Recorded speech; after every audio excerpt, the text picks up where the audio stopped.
Kalau dulu laptop RTX memiliki harga yang tidak murah dan hanya bisa dijangkau oleh masyarakat kelas mewah, sekarang laptop RTX ada beberapa yang bisa dijangkau oleh masyarakat kelas menengah ke bawah. Seperti di video kali ini, kita akan membahas laptop RTX termurah yang tercatat dalam sejarah. Ya udah, nggak usah kebanyakan khotbah. Selamat menonton.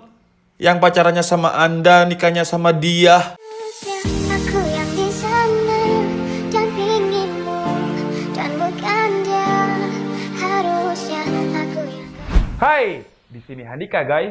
Di video kali ini kita akan membahas sebuah laptop dengan Nvidia RTX dengan harga yang paling murah. Kalau biasanya kalian akan mendapatkan laptop dengan Nvidia RTX dengan harga antara 18 atau 19 juta ke atas, sekarang kalian akan mendapatkan laptop dengan RTX dengan harga sekitar 16 jutaan saja. Dan brand yang mengusung laptop dengan Nvidia RTX termurah ini bukan brand kaleng-kaleng atau brand yang baru aja masuk ke Indonesia. Brand ini udah terkenal banget, udah terlihat dari logonya, kalian udah pasti tahu ya, yaitu Asus. Dan ini adalah Asus TUF FX505DV. Tapi sebelum kita mulai videonya, buat kalian yang belum istirahat, jangan lupa istirahat karena kesehatan itu mahal. Dan kalau kalian udah istirahat, langsung aja subscribe channel ini. Karena di channel ini kita akan membahas informasi menarik mengenai dunia gadget dan juga teknologi yang akan membuat hidup kalian lebih inspiratif dan produktif. Oke, sekarang kita bahas Asus TUF FX505DV kali ini. DV, bener ya? Karena saya itu orangnya agak-agak disleksia, jadi saya itu nggak bisa membedakan warna ungu dan pink, dan saya nggak bisa membedakan antara huruf V dan F dan V. Tapi tadi ini sudah saya tik ulang-ulang, jadi V gitu. Jadi sekarang saya yakin bener kalau ini adalah Asus TUF FX505DV, bukan Asus TUF FX505DS. Di video kali ini saya nggak akan membahas Asus TUF series dari segi desain dan juga fitur, karena saya sudah pernah nge-review Asus TUF series hampir semuanya. DD, DT, DY, DU belum pernah, kemarin mau review tapi laku duluan. Untuk yang SKU Intel, GD, GE, saya juga udah pernah. Jadi secara form factor, desain, casing, penampilan, Asus TUF series FX505 itu hampir semuanya sama. Yang beda mungkin hanya di SKU spesifikasinya saja. Dan hari ini kita akan membahas Asus TUF series yang paling tinggi, yang paling baru, yaitu Asus TUF FX505DV. Dengan spesifikasinya Ryzen 7 3750H, 4 core 8 thread, dengan base clock 2,3 GHz, up to 4 GHz, dengan TDP 35 Watt. Digandengkan dengan Nvidia RTX 2060 versi non-Max-Q dengan TDP 80 Watt, 192 bit GDDR6 dengan VRAM 6 GB. Nah, dari segi spesifikasi CPU dan juga CPU-nya ini cukup menarik, karena kan Ryzen 7 3750H ini hampir menyamai Core i5 8300H, kemudian digandengkan dengan Nvidia RTX 2060 yang versi non-Max-Q. Apakah akan terjadi bottleneck? Nanti saja kita bahas, sambil nanti akan saya jelaskan secara singkat apa itu bottleneck. Sekarang kita lanjutkan dulu spesifikasi lainnya. Untuk RAM-nya memiliki kapasitas 8GB DDR4 dengan speed 2666 MHz, dan sayangnya settingan RAM di Asus TUF FX505DV ini masih single channel. Apakah bisa di-upgrade? Sabar dulu, nanti pasti akan kita bahas di waktu kita buka bagian dalam dari Asus TUF FX505DV ini. Kemudian untuk spesifikasi lain, storage-nya menggunakan SSD PCIe NVMe berkapasitas yang cukup besar, yaitu 512GB. Layarnya menggunakan 15,6 inch Full HD panel IPS level dengan 120Hz refresh rate, dan baterainya masih sama dengan seri TUF lainnya, yaitu 3 sel 48 Wh battery. Belum masuk ke bagian tes baterai, cuman menurut saya dengan spesifikasi yang lebih tinggi, dengan layar 120Hz plus RTX 2060 yang TDP-nya 80 Watt, sudah dipastikan kalau seri DV ini bakalan lebih boros baterai. Cuma nanti akan kita tes di bagian tes performa. Seri Asus TUF FX505DV ini kalau saya cek di website Asus Global memiliki beberapa SKU. Pertama dari SKU CPU ada Ryzen 5 dan Ryzen 7. Kalau dari SKU layar ada 3 SKU, yaitu yang 60Hz dengan 45% NTSC, 120Hz 45% NTSC, dan 144Hz dengan 72% NTSC. Cuman kayaknya yang masuk Indonesia itu cuman ini yang SKU 120Hz dengan Ryzen 7 3750H. Oke, sekarang kita bahas Asus TUF FX505DV ini yang katanya CPU dan juga GPU-nya ini akan bottleneck karena Ryzen 7 3750H belum mampu mengoptimalkan performa dari RTX 2060. Pertama saya jelaskan secara singkat dulu apa itu bottleneck. Jadi bottleneck itu adalah proses penyumbatan, jadi hasil yang dihasilkan itu tidak optimal atau tidak seperti yang diharapkan. Dan bottleneck ini terjadi di mana saja. Jadi contohnya di AC atau air conditioner. Kalau AC tersebut tersendat debu, maka udara dingin yang dihasilkan oleh air conditioner tersebut tidak dingin seperti biasanya. Kemudian contoh lain adalah jalan tol. Ketika di jalan tol terjadi penyempitan jalan, maka yang terjadi adalah macet karena volume kendaraan dan juga volume jalan nggak sesuai. Contoh lain ada di manusia. Manusia itu adalah makhluk yang sangat sempurna dan produktif. Tapi bisa terjadi bottleneck pada manusia, dan bottleneck di manusia itu biasanya disebabkan oleh mantan. Maka ketika manusia tersebut terbottleneck oleh mantan, yang terjadi adalah malas-malasan, kurang produktif, dan kurang bahagia. Tapi karena DKID channel ini bukan channelnya Mario Teguh, tapi channel teknologi, maka kita akan membahas bottleneck secara PC atau laptop. Kalau diartikan secara harfiah dan bahasa Indonesia, bottleneck itu artinya adalah layer botol. Jadi ibaratkan air yang ada di dalam botol tersebut adalah data, dan ketika kalian menumpahkan botol, seperti ini, kalau kalian pakai botol, air atau data yang tumpah itu nggak akan sebanyak yang ada di volume badannya karena terjadi penyempitan ruang di leher botol tersebut. Nah, kalau analogi air di dalam botol ini kita sambungkan ke PC atau laptop, contoh realnya seperti ini. Misalkan kalian punya Intel Core 2 Duo, kemudian kalian punya graphic card 1060 GTX, yang terjadi CPU kalian tidak akan bisa mengimbangi kecepatan dari GTX 1060. Itu namanya adalah CPU bottleneck. Ada lagi namanya adalah RAM bottleneck, di mana kalian punya CPU tinggi, CPU tinggi, cuman RAM kalian kapasitasnya cuma 4 GB dengan settingan single channel. Itu namanya adalah RAM bottleneck. Ada lagi namanya adalah relationship bottleneck. Contohnya Lucinta Luna kemudian digandengkan dengan Shawn Mendes. Itu namanya adalah relationship bottleneck. Jadi intinya bottleneck itu adalah sebuah ketidakcocokan komponen untuk bekerja secara bersamaan untuk menghasilkan output. Nah, yang terjadi sekarang Asus TUF FX 505 DV ini adalah Ryzen 7 3750H digandengkan dengan RTX 2060. Apakah akan terjadi bottlenecks? Nanti dulu, sabar dulu, nanti akan kita tes di bagian performa.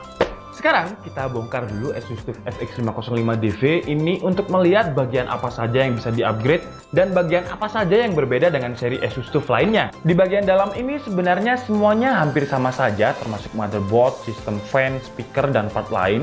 Cuman bedanya di seri Asus TUF FX 505 DV ini, karena storage-nya menggunakan SSD 512GB PCIe NVMe dari Intel yang speed-nya ketika saya tes di Crystal Diskmark ada di 1400 Mbps. Maka bedanya dengan seri DD, DY, dan juga DT adalah tidak adanya hard disk di sini.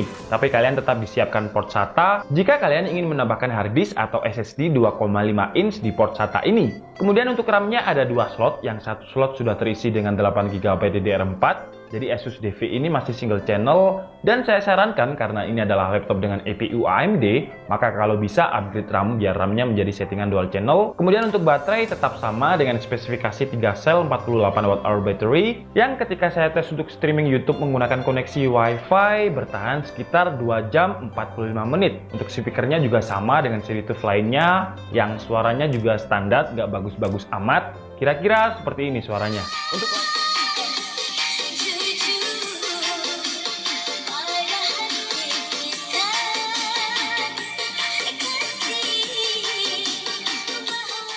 Untuk layarnya di seri DV ini sama dengan Asus TUF DU dan lebih tinggi ketimbang seri TUF lainnya dengan Full HD IPS level, 120Hz refresh rate, dengan panel dari Sharp dengan kode LM156LFGL. Untuk Adobe sRGB-nya nggak terlalu tinggi dengan 60% sRGB, 38% Adobe RGB, dan tingkat brightness nits ada di angka 200. Jadi sepertinya yang dikejar di seri DV ini memang refresh rate 120Hz untuk segmen gaming agar RTX 2060-nya nggak bottleneck dengan monitor. Tapi kalau dari segi kualitas gambar, menurut saya sih masih kurang karena tingkat saturasi warnanya masih rendah. Jadi warna-warna yang ditampilkan oleh layar di laptop Asus TUF FX 505 DV ini nggak terlalu cerah dan nggak terlalu tajam, meskipun sudah menggunakan panel IPS level yang secara wide viewing angle sudah cukup luas. Untuk fitur lain seperti Armoury Crate, kemudian keyboard RGB nggak akan saya bahas karena sudah pernah kita bahas juga dan semuanya sama. Jadi sekarang kita akan bahas Asus TUF FX 505 DV ini secara performa. Dan di tes kali ini akan ada dua tes. Jadi ada tes dengan RAM single channel dan nanti juga bakalan saya tes dengan RAM dual channel. Tapi karena saya cuma punya yang RAM 16GB, jadi nanti untuk tes keduanya adalah RAM berkapasitas 24GB, settingannya dual channel. Tapi pertama kita benchmark dulu menggunakan Sensebench R15 sambil memonitoring suhunya melalui HW Monitor. Dan hasilnya Ryzen 7 3750H di Asus TUF FX 505 FX505DV mendapatkan skor sekitar 700-an CB, dan ketika kita tes sebanyak 10 kali, hasilnya juga masih sama, yaitu 700-an CB. Jadi dari segi sustainable-nya, CPU-nya masih sangat stabil. Untuk suhu max load CPU-nya ada di angka 76 derajat Celcius. Sekarang lanjut ke tes 3D Mark menggunakan driver Skydiver. Pertama kita menggunakan settingan RAM default dari Asus TUF yaitu 8GB single channel. Dan hasilnya di Skydiver mendapatkan skor 21.127. Kemudian ketika saya tes menggunakan settingan dual channel dengan kapasitas RAM 24GB, ada sedikit upgrade dengan hasil yang diperoleh yaitu 23.428. Lanjut ke tes gaming. Pertama kita tes menggunakan game CSGO dengan settingan grafiknya rata kanan di resolusi Full HD, dan di tes pertama kita menggunakan RAM single channel. Hasilnya dengan settingan RAM single channel Asus TUF FX505DV mendapatkan average FPS antara 90 sampai 100 FPS. Dengan utilization GPU-nya lebih tinggi ketimbang CPU, jadi memang ada sedikit CPU bottleneck, tapi di game ini nggak terlalu terlihat signifikan.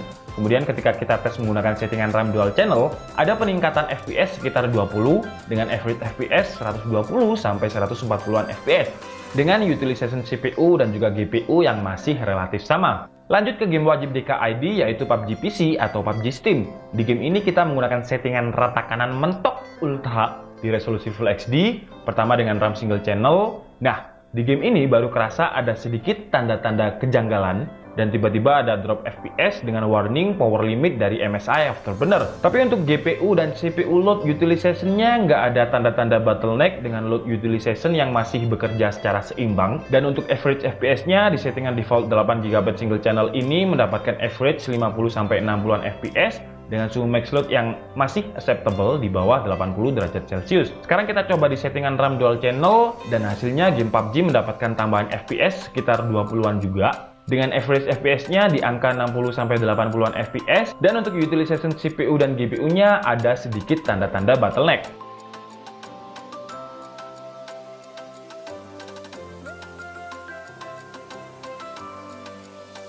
Lanjut ke game yang support dengan ray tracing yaitu Battlefield 5. Di game ini kita juga menggunakan settingan rata kanan ultra mentok dengan RTX on. Resolusinya ada di Full HD. Pertama kita menggunakan settingan RAM single channel dan kita mendapatkan average FPS sekitar 45 dengan masih adanya power limit di GPU. Kemudian ketika menggunakan settingan RAM dual channel, tidak ada peningkatan FPS di game ini. FPS-nya masih relatif sama. Tapi dari data MSI Afterburner ada bottleneck dengan load GPU lebih tinggi ketimbang load dari CPU-nya.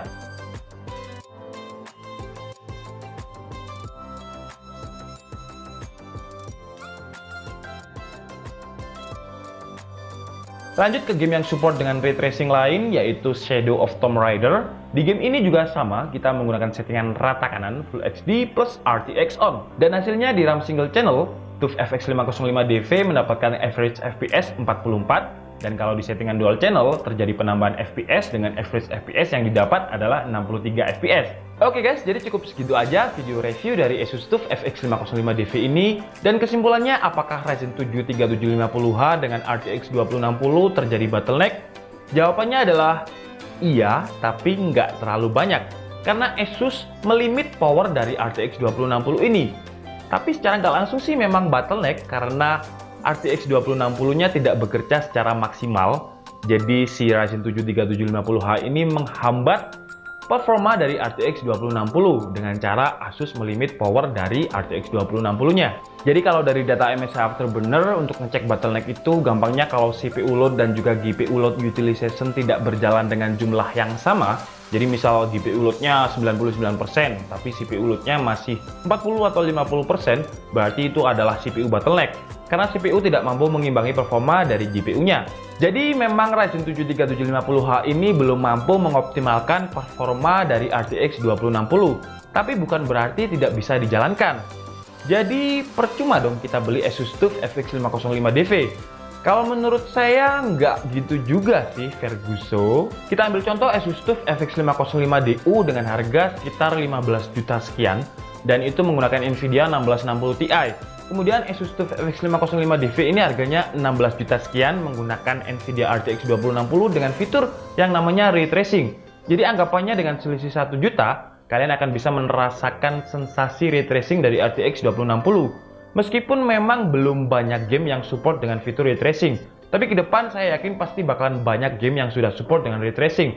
Contoh realnya ada Cyberpunk, kemudian GTA 6, dan game-game lain yang katanya sudah support dengan fitur ray tracing dari RTX. Dan dengan harga 16 juta sekian, kalian sudah bisa merasakan laptop dengan sensasi Nvidia RTX On di sebuah game. Yang menurut saya dengan harga segitu, itu adalah harga paling murah untuk sebuah laptop dengan Nvidia RTX sampai saat ini. Jadi buat kalian yang ingin merasakan laptop dengan sensasi RTX On, kalian bisa memilih Asus TUF FX 505 DV ini sebagai referensi buat kalian. Dan terlepas dari adanya bottleneck yang mungkin sekitar 19 atau 20%, menurut saya dengan saya tunjukkan game-game tadi dengan settingan rata kanan, gamenya itu masih sangat playable. Jadi bukannya Ryzen 7 3750H ini tidak bisa menjalankan RTX 2060, cuman memang tidak bisa mengoptimalkan atau memaksimalkan performa dari RTX 2060. Tapi untuk semua game-game, seperti yang kalian lihat tadi, semua game bisa dilibas. Tapi menurut saya karena Asus TUF FX 505 DV ini harganya murah, akan terjadi kegoiban di sini seperti adik-adiknya. Contohnya TUF DD, TUF DY, DT nggak begitu goib sih. Yang goib itu adalah DD dan DY, DU juga goib, DV ini sepertinya nanti akan menyusul. Jadi buat kalian yang minat dengan laptop ini bisa langsung cek link pembeliannya di deskripsi. Dan di KID itu stoknya kayaknya cuma 2 atau 3 unit, saya lupa. Dan cukup segitu aja video kita kali ini. Saya minta maaf kalau ada kesalahan dalam penyampaian informasi. Seperti biasa kalian bisa mengkoreksinya di kolom komentar. Saya Dika Setiabudi and see you on the next video. Bye bye.